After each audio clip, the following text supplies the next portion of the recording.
tere lapsed! Täna räägime teile oma parimast sõbrast, Kaljust. Kalju on kalakulles. Me teadsime esimesest silmapilgust, et me oleme üksteise jaoks loodud. Kalju armastab vett. Talle meeldib ka väga ujuda. Ta sööb kapsalehti ja tomateid. Aga kui ma mõtlen, siis ta on ka rääkinud minu sõprade söömisest. Talle meeldib üksi olla. Ta ei taha kunagi kodust välja minna. Nii ma pean teda sunniviisiliselt kaasa vedama. Kätu, ma ei taha sinuga poodi tulla. Mitu korda ma pean seda sulle ütlema. Jaa, aga mul hakkab üksi igav. Ma ei taha üksi poodi minna. Ma ei tule sinuga ja jutu lõpp. Kalju, ma tõesti ei tahtnud seda teha, aga see ei jäta mulle valikut.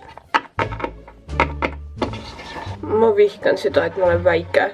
Aga kui me läheme välja, on see alati lõbus.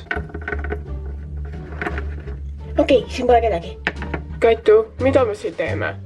Ma uurin setti. Nad ei luba mind kunagi nende lähedale. Põhjusega, sa ei too kunagi midagi head. Ma ei tea, millest sa räägid. Url. Url?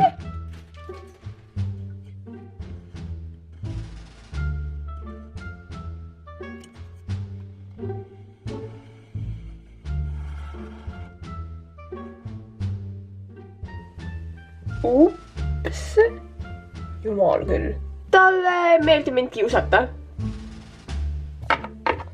Kalju, Anna-Liis ei vasta mu kõnedele. Anna-Liis on surnud. Mida? Ma tapsin ta. Aga ma arvasin, et Edward on ta vaenlane. Ei, Edward on lihtsalt mu koostööpartner. Kui sa teda nii väga näha tahad, siis ma matsin ta maja taha. Ma pean ta päästma.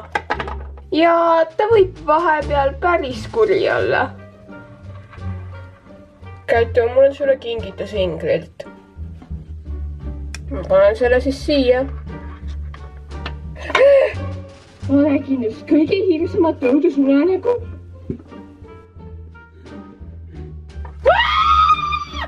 See on kingitus. Mida mulle niimoodi teed? Ta on väga kaitsema oma asjade üle. Nii, sa võid tulla siis siia poole. Kalju, kas ma võin ka ühe tomati saada?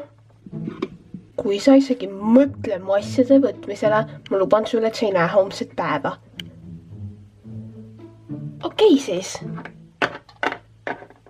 Aga ma armastan teda ja ei vahetaks teda mitte kellegi vastu. Keegi tuleb. See on siis kõik minu poolt ja näeme teid järgmises Kätu videos. Bye!